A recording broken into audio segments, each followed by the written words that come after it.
unidad, del amor a la Iglesia y al Papa. Nuestro carisma en la congregación religiosa es la atención a chicos con capacidades diferentes. Cuando digo chicos, digo niños, jóvenes, adultos, adolescentes, que en la mayoría son donados por su familia y reciben en nuestros hogares, y como decimos nosotros, nuestros cotolengos, una atención para que vivan con dignidad y este paso de esta vida a la vida de Dios también se sientan acompañados. Pero aparte atendemos pastoralmente colegios y parroquias. El lema de nuestra congregación religiosa de Don Orión es restaurar todas las cosas en Cristo, que es la misma de San Pablo.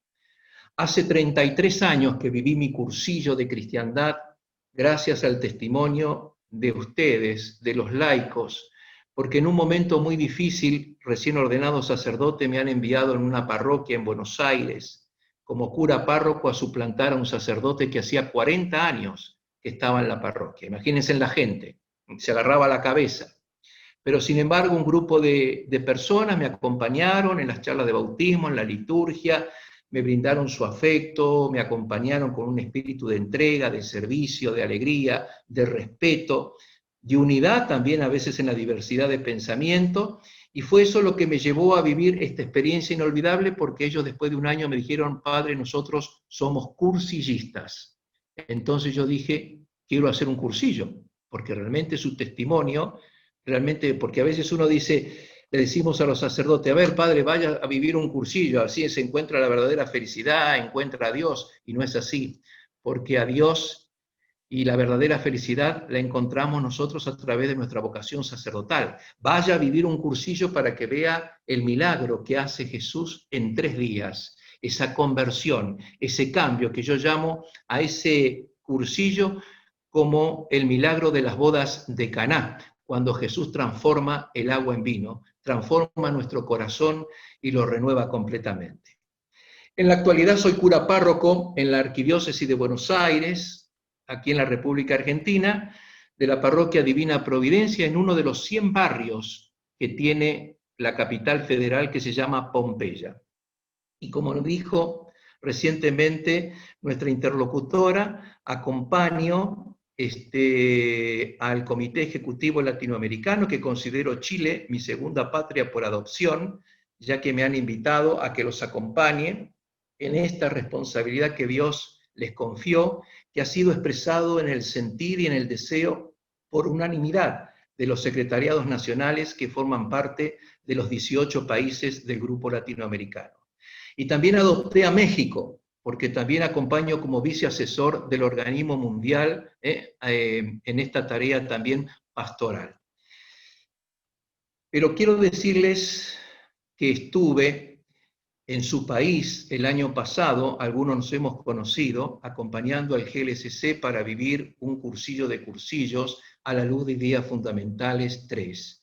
Y quedé impactado en encontrarme en el centro del mundo, conocer su gente, conocer a los dirigentes que forman parte de esta gran familia del movimiento, conocer su cultura, su religiosidad, su música, sus costumbres, su historia, visitando algunos lugares históricos el poco tiempo que estuvimos, un santuario, es decir, fue maravilloso. Y agradezco profundamente a la Divina Providencia, que es la acción de Dios que se manifiesta en el corazón de las personas que me recibieron y me hicieron sentir no como un huésped en Ecuador, sino como un hermano en Cristo. Así que muchas gracias a ustedes. Agradezco las palabras de bienvenida de nuestro querido hermano Moisés Romero, presidente del Secretariado Arquidiocesano de Guayaquil, como también al padre Iván Mendoza, porque me han invitado por esta invitación a compartir esta escuela como fase de formación, tratando de asumir este tema, el liderazgo, agente de cambio para regenerar la sociedad. Liderazgo, agente de cambio para regenerar la sociedad. Les tengo que ser sincero, cuando me llamó Nancy hace un mes ya para poder intercambiar este tema, yo digo, bueno, estoy acostumbrado a desarrollar temas de teología, de cristología, de eclesiología, de sacramentos, de historia de la iglesia, de movimientos eclesiales, sobre los carismas, y me sorprendió la palabra liderazgo, pero esto me ayudaron ustedes a cumplir un sueño Ecuador me ayudó a cumplir un sueño, a profundizar sobre el liderazgo de una persona que hace muchos años que conozco y que siempre reconocí en él este perfil. Él fue mi profesor, por eso que voy a hablar desde la experiencia de la fe. Y luego fue mi rector en la universidad, donde cursé mis estudios de filosofía y teología. Pastoralmente estuvo muy cercano cuando él me designó en 2 oportunidades. En primer lugar, para ser asesor nacional del movimiento en Argentina, y posteriormente cuando fui asesor también del Comité Ejecutivo Latinoamericano cuando tenía sede en Argentina.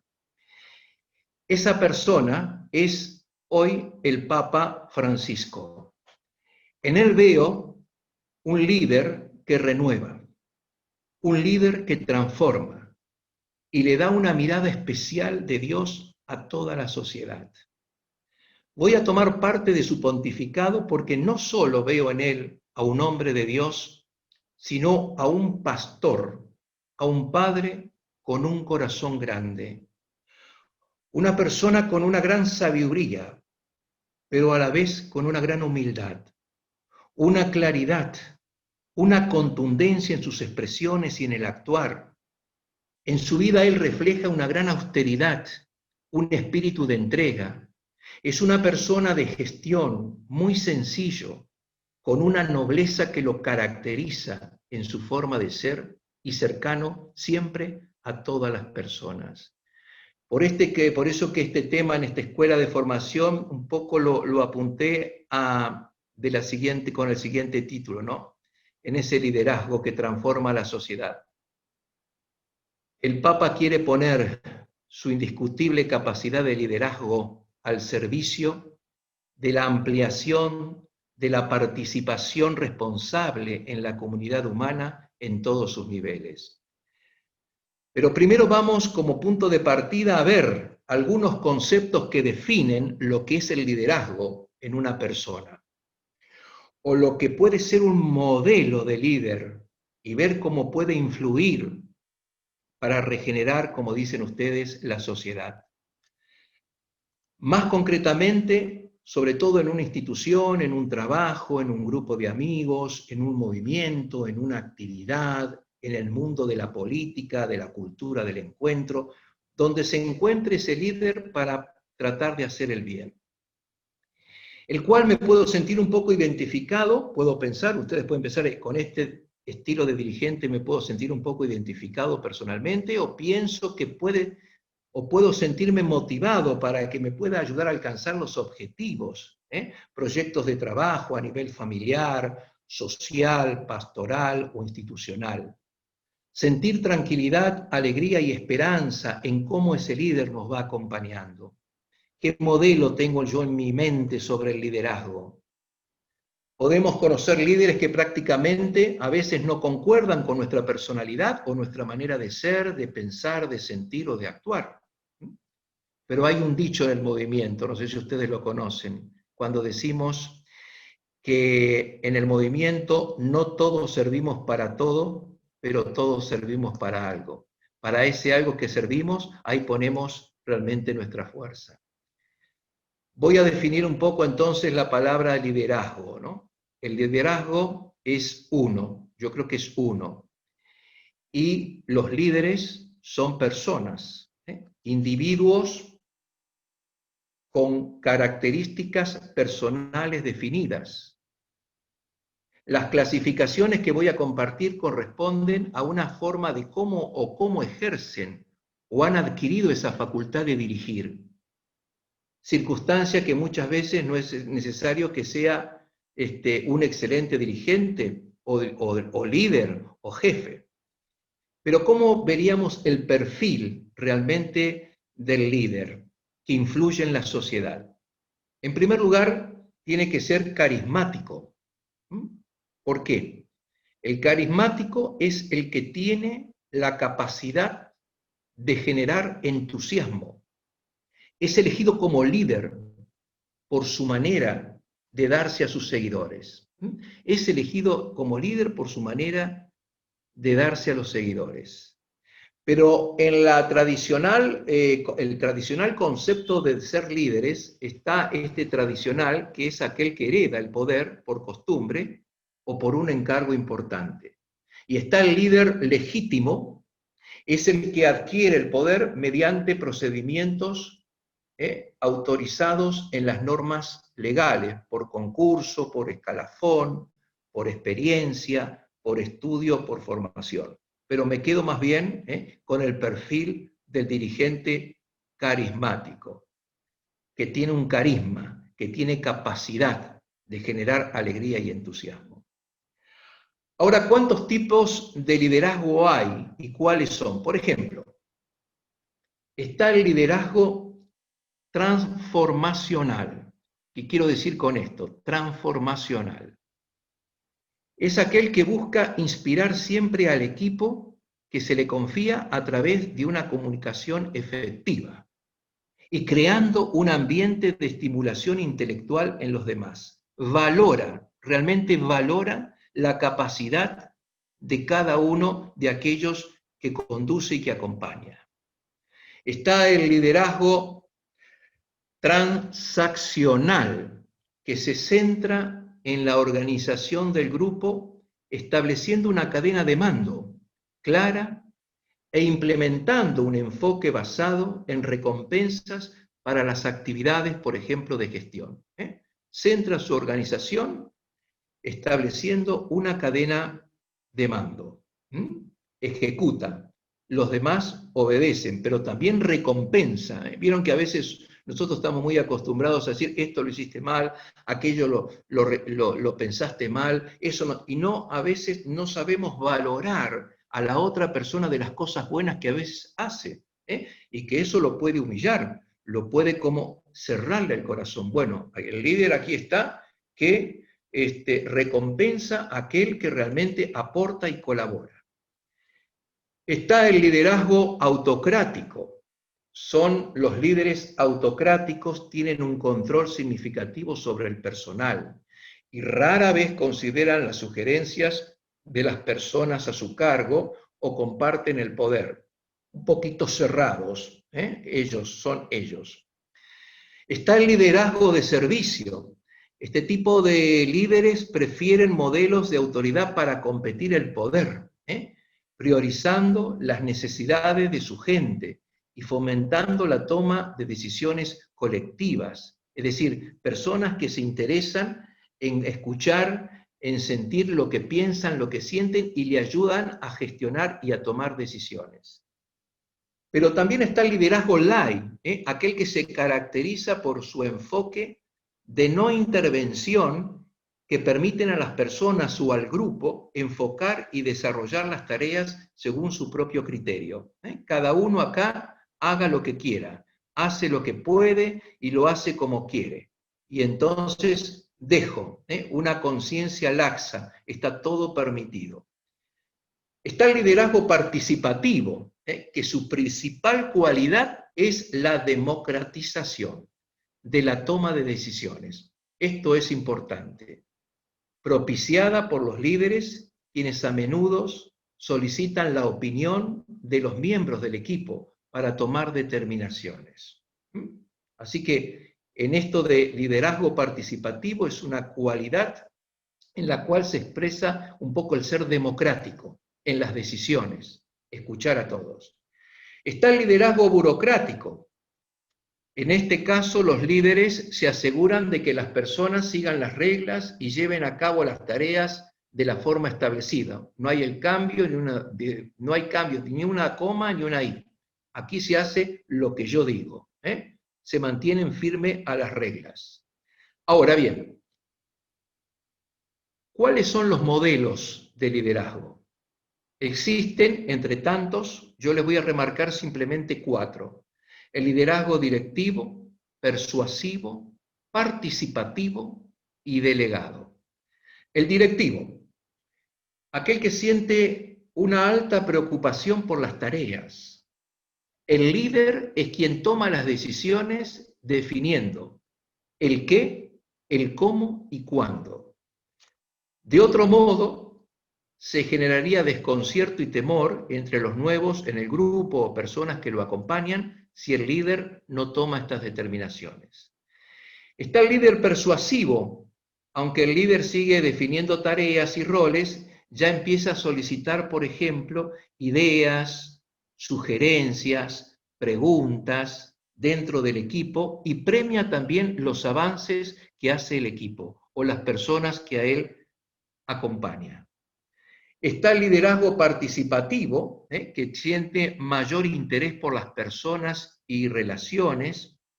Tanto las decisiones como el control se gestionan de forma conjunta, supone un mayor nivel de motivación y también recompensa las responsabilidades de parte de los que comparten con él el trabajo. Son personas un poquito más, yo diría, acompañan la gestión. Está el delegado, el liderazgo que es un poco la categoría de delegado, es el líder que detecta y evalúa el talento, llegando a delegar tareas en su equipo. Es yo diría, es el máximo nivel de autonomía para los colaboradores. Ahora, uno cuando dice, bueno, pero a nivel cristiano, a nivel de una ética moral, ¿cómo yo definiría, ¿no es cierto?, al líder? El líder ocupa una posición directiva o de supervisión. No impone su jerarquía al equipo, sino que se integra al entendimiento de sus necesidades, sus talentos y habilidades de cada uno, sacando, yo diría, el máximo provecho de esos recursos para lograr los objetivos planteados. Por otro lado, puede haber un líder sin ocupar una jerarquía y es capaz de llevar las riendas del equipo, puesto que tiene el carisma y las herramientas emocionales, profesionales y de conocimiento por experiencia para guiar a otros. El líder puede ser jefe, pero no todo jefe alcanza el liderazgo. ¿Cuáles son las características del líder? Son el autoconocimiento, la inteligencia, lo emocional, la discreción, la prudencia, la capacidad de ver los resultados grupales y la inspiración de confianza y de respeto hacia los demás. El líder no impone sus propias ideas, sino lo que se necesita para el grupo. El jefe, en cambio, impone sus ideas en función del objetivo sin tener en cuenta lo que necesita el grupo.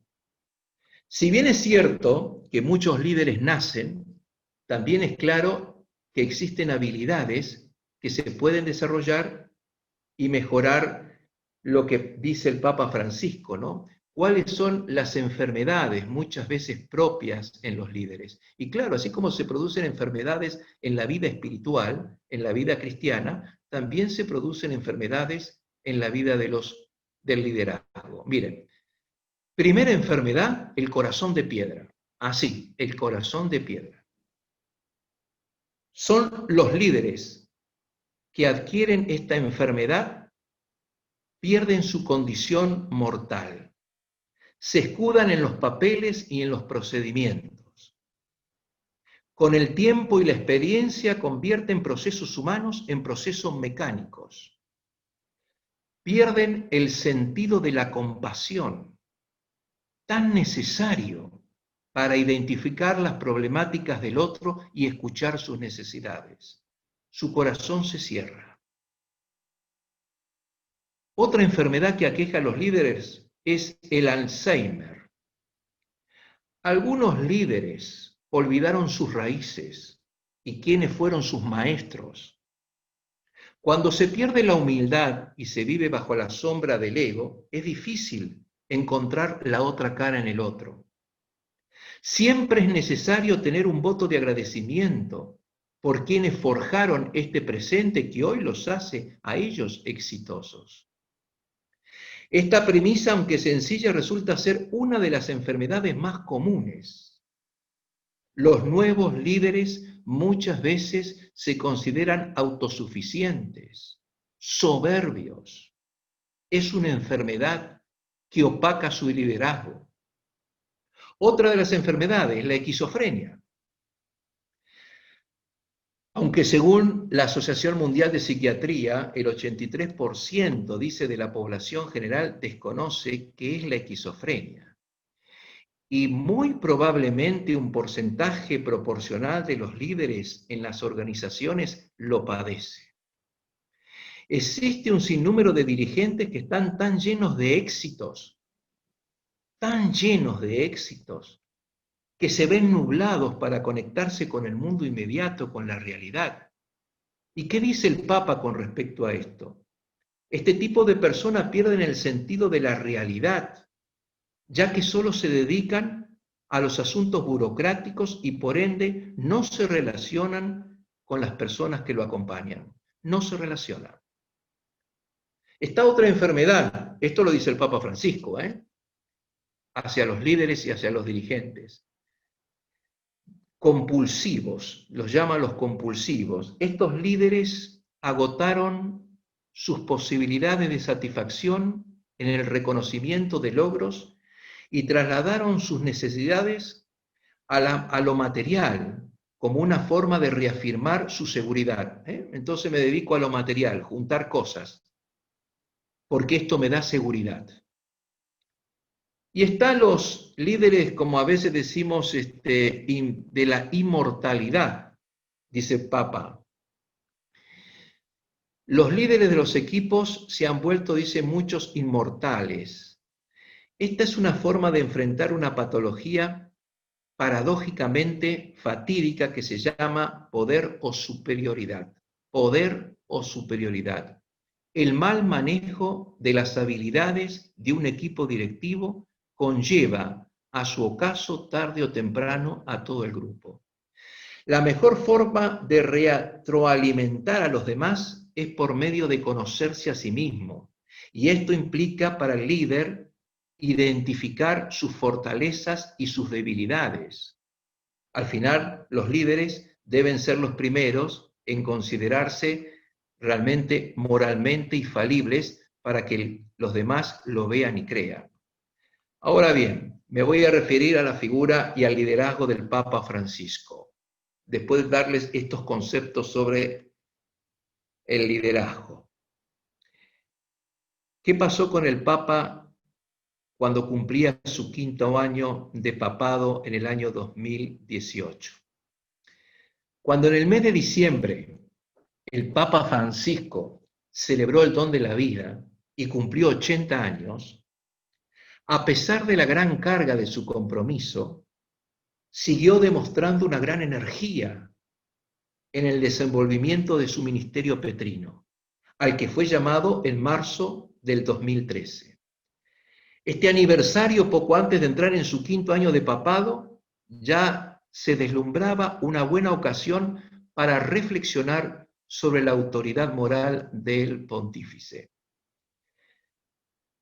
Es un hecho que el Papa Francisco sea hoy considerado por muchos, no solo católicos o cristianos, y ni siquiera creyentes, sino por muchísimos no creyentes, más allá de los límites de las comunidades religiosas, y lo destacan como una personalidad, un líder de estatura mundial, un líder de estatura mundial.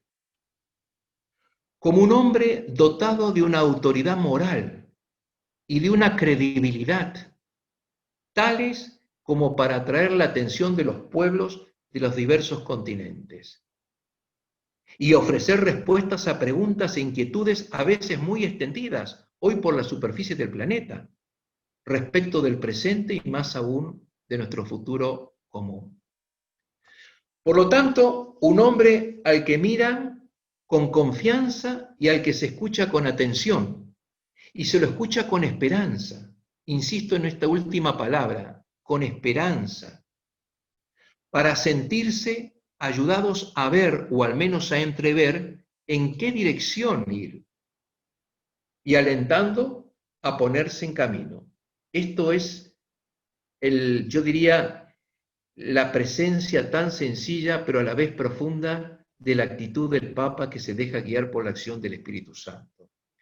Este liderazgo del Papa Francisco surge con tanta y mayor claridad cuando dirigía la mirada hacia el panorama actual.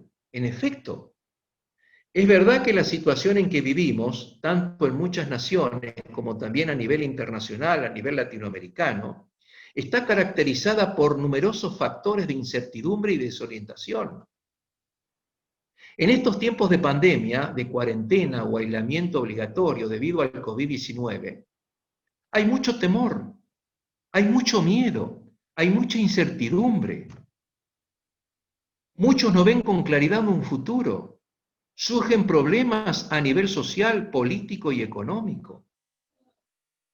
Cuando uno hace un poco de historia, bastará evocar las prolongadas crisis económicas, los conflictos arrastrados de hace tiempo y cuya situación aún más lejana antes de esta pandemia, por supuesto, ¿no?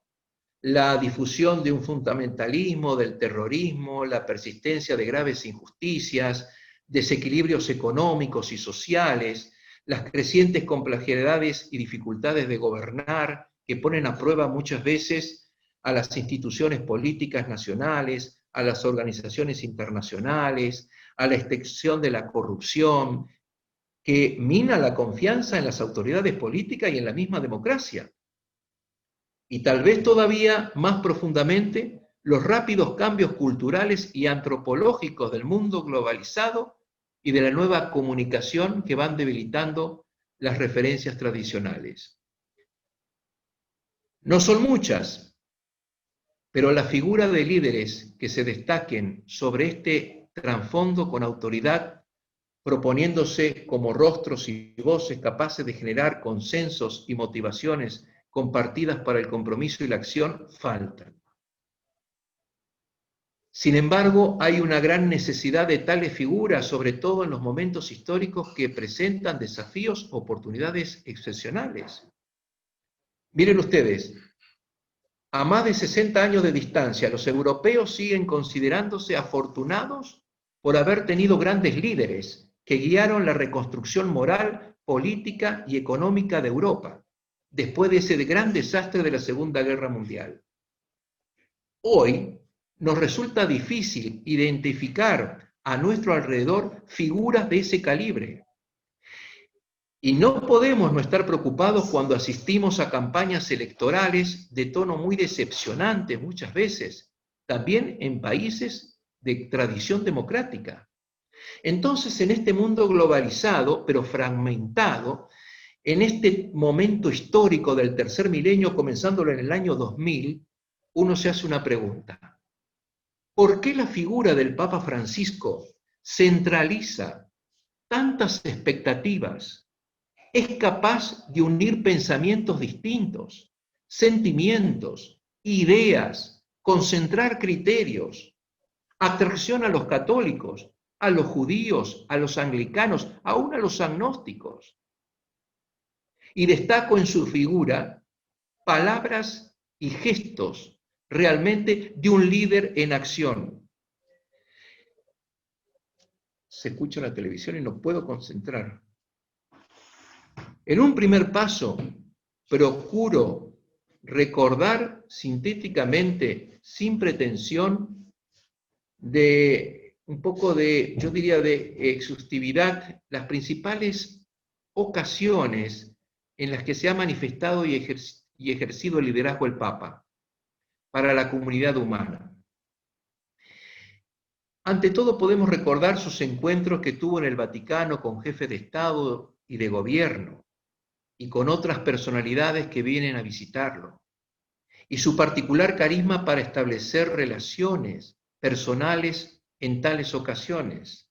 El Papa habla a menudo de la cultura del encuentro entre las personas concretas, que va más allá del intercambio intelectual y que genera relaciones de conocimiento y de confianza, a partir de las cuales puede desarrollarse un diálogo más profundo y un compromiso común en torno a valores compartidos.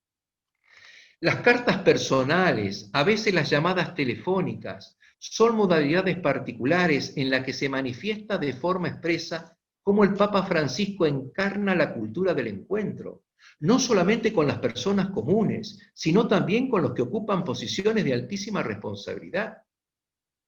Después están los innumerables discursos, mensajes, llamamientos en los que el Papa encara temas de actualidad muy concretos. En este contexto son característicos los discursos anuales dirigidos, por ejemplo, al cuerpo diplomático acreditado ante la Santa Sede, pero también los dirigidos a las autoridades y cuerpos diplomáticos de la mayor parte de los países que lo visitan.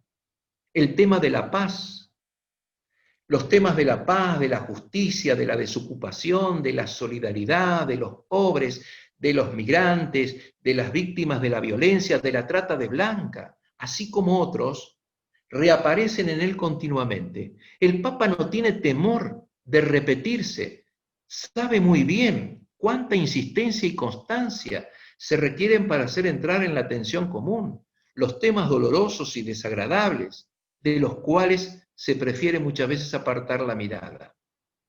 Y como es obvio, algunos discursos se destacan como de un grandísimo compromiso y resonancia internacional por el lugar y las circunstancias excepcionales en las cuales se pronuncian. Por ejemplo, los discursos ante las organizaciones de las Naciones Unidas en Nueva York, en Nairobi, en la FAO en Roma, bien el pronunciado ante el Congreso de Estados Unidos, los dirigidos al Parlamento Europeo y al Consejo de Europa en Estamburgo, o con ocasión de la entrega de los premios Carlomagno en el Vaticano.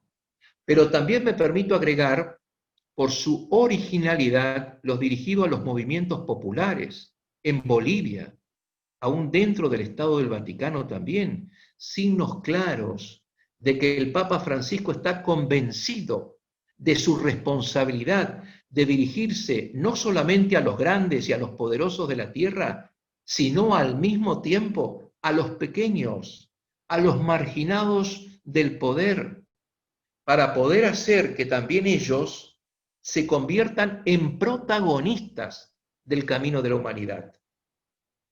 La intervención hasta ahora más amplia y articulada del Papa Francisco sobre las grandes preguntas de la humanidad es ciertamente, no sé si ustedes escucharon, la encíclica Laudate Si, sobre el cuidado de la casa común, es decir, de nuestro planeta Tierra, visto como la casa de la comunidad humana, así lo presenta el Papa, a los que todos pertenecemos. Se trata de un gran documento que ha sido recibido favorablemente por su capacidad de presentar una visión sintética e interconectada y una lectura profunda de las causas de la crisis ecológica y de la crisis social, económica a nivel planetario, dando también orientaciones positivas para responder a ellas con una conversión de mentalidad y de vida. No es casual que muchos de los discursos de gran aliento del Papa que acabo de mencionar los enaltece con su encíclica. En el año 2015 el Papa Francisco se ha calificado efectivamente a través de este documento como un líder capaz de ser un interlocutor de la comunidad humana en su conjunto para interpretar, articular y orientar las cuestiones más cruciales sobre el sentido y la dirección de su camino. Pero las palabras van acompañados de los actos. Los gestos que son complementarios de las primeras le confieren credibilidad. Recordemos algunos gestos más significativos del Papa Francisco. A favor de los emigrantes y de los refugiados, no puede olvidarse los viajes a la Lampedusa, el primero de los viajes del Papa al corazón del Mediterráneo, y a Lesbo, junto a las más altas autoridades ortodoxas, el patriarca ecuménico, el arzobispo de Atenas, como también la celebración de la misa en la frontera entre México y Estados Unidos. Los cientos y cientos de refugiados, niños, mujeres, hombres, con los que el Papa se encontró personalmente y a quienes acarició y abrazó en los centros de acogida. Eso nos ha hecho comprender que Él no habla en abstracto del fenómeno de las emigraciones, sino de las personas concretas, de los emigrantes, de los refugiados, con sus historias y sus sufrimientos personales. A favor de la paz, recordamos la oración interreligiosa en el Vaticano con los presidentes de Israel o de Palestina, o la jornada de la paz y los innumerables llamamientos por Siria. Pero las aportaciones coronadas de resultados más relevantes hasta ahora han sido ese aliento a la distensión entre Estados Unidos y Cuba y la valiente visita que hizo a Bangui. ¿Saben quién es Bangui? Bangui es la capital centroafricana, desgarrada por los conflictos entre grupos antagónicos, que han tenido un efecto profundamente beneficioso para la pacificación del país. Y voy terminando. En el campo del diálogo ecuménico entre cristianos y el del diálogo interreligioso, el Papa Francisco no solamente ha continuado el compromiso de sus predecesores, sino que también lo ha hecho con un nuevo impulso.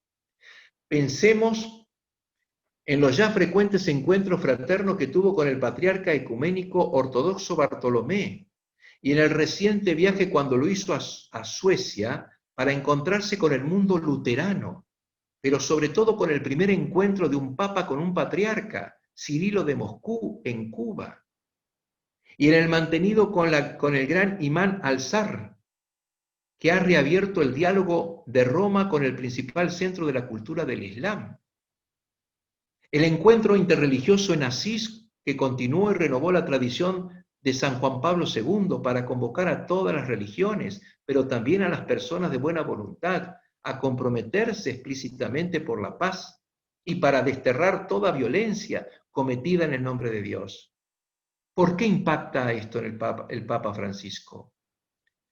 Después de haber hecho un recorrido por las palabras y los gestos del Papa, les voy a terminar procurando preguntarnos qué cosa ha impactado más en las palabras y en los gestos, atrayendo sobre Francisco la atención y el respeto propio de un gran líder de una estatura mundial.